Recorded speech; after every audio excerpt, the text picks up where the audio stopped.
Salut à tous, ravi de le trouver sur Direct Course. Nous allons évoquer ce programme du jeudi 23 octobre avec un quintet plus qui se tiendra sur l'hippodrome d'Auteuil, une épreuve qui s'adresse uniquement aux chevaux de 5 ans et qui se dispute sur les haies a priori.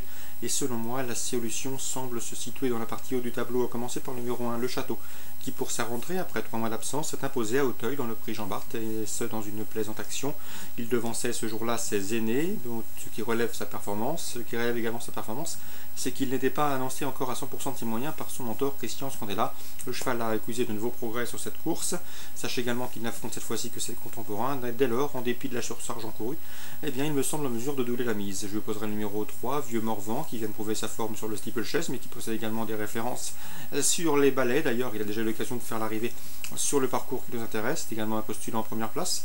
Attention également au numéro 4, Visionniste. Certes, elle n'a pas été revue en compétition depuis le 25 avril, puisqu'elle a connu des problèmes de santé, mais sachez qu'elle se prépare assez vite au dire de son mentor François Nicole. Sachez également qu'elle ne manque pas de courage et qu'elle affiche déjà 6 podiums, dont 3 succès en autant de prestations publiques, autant de paramètres qui inclinent à une certaine méfiance d'emblée.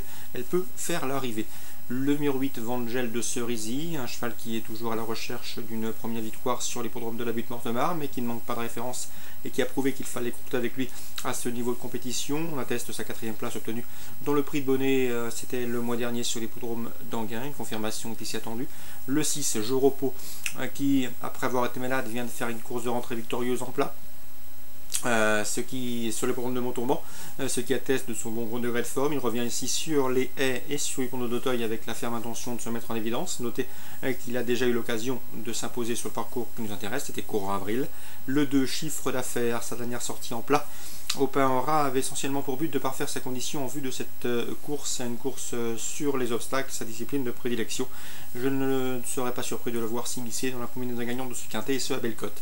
Ensuite, pour l'amateur de combinaison plus élargie, on se méfiera du 12, Fairly Creek, qui n'a plus passé poté en tête depuis l'été 2013. Toutefois, le cheval vient d'aligner 4 podiums consécutifs, le dernier en date sur l'hippodrome d'Auteuil. Il va donc s'en méfier, il semble correctement situé sur l'échelle des valeurs. Attention également au numéro 5, La Vaticane. Ces deux derniers parcours n'incitent clair à la confiance, mais La Vaticane avait bien fait en début de carrière, c'était l'an dernier, où elle avait signé 2 succès sur l'hippodrome d'Auteuil. De mieux dès lors, il ne faudrait donc pas être étonné de la voir refaire parler d'elle. C'est le numéro 5, La Vaticane. Résumé chiffré pour ce quintet à Auteuil: As, 3, 4, 8, 6, 2, 12 et 5. En cas de partant, je citerai le numéro 7, North Germany. Concernant la suite du programme à Auteuil, toujours Réunion 1. Dans la deuxième, j'aime beaucoup le 205, Saphir de Nantais, et le 202, Le Cap, respectivement affichés 2e et 3e d'une épreuve de même facture disputée le mois dernier sur les programmes d'Anguin. Rien ne s'oppose à une confirmation de leur part, même pas le terrain. Le 702, Tour, qui m'a vraiment bien plu lors de sa fin de course en pareille société dernièrement. Elle a vraiment été remarquée par son effort final ce jour-là, une tentative qui lui confère ici une première chance dans cette catégorie où elle est des plus confirmées. Donc attention au 702 Tour, jugé sur sa dernière fin de course, elle ne devrait pas être loin de la vérité.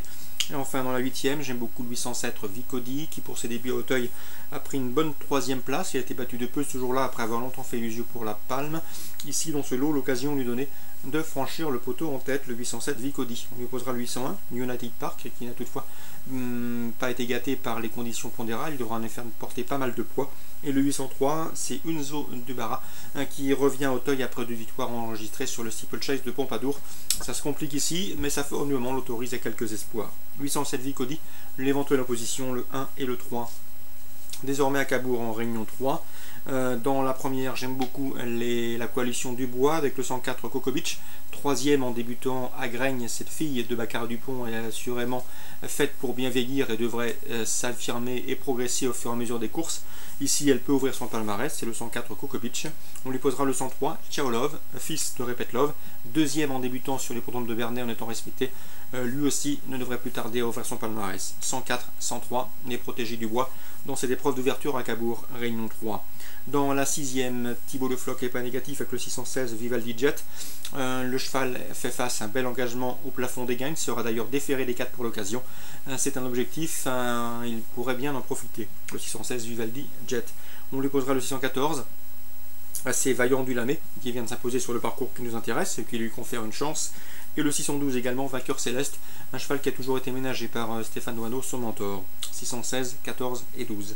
Enfin, dans la 8e, j'aime beaucoup le 810 Beauty Va Bene, certes qui devra composer avec un numéro en deuxième ligne derrière les ailes de l'autostart, ce qui n'est jamais une sinécure, a fortiori à Cabourg. Cela dit, c'est a priori un cheval qui se plaît corde à droite, qui est a priori également en retard de gain, et qui, dans ce lot, me semble en mesure de mettre tout le monde d'accord. Donc 810 Beauty Va Bene.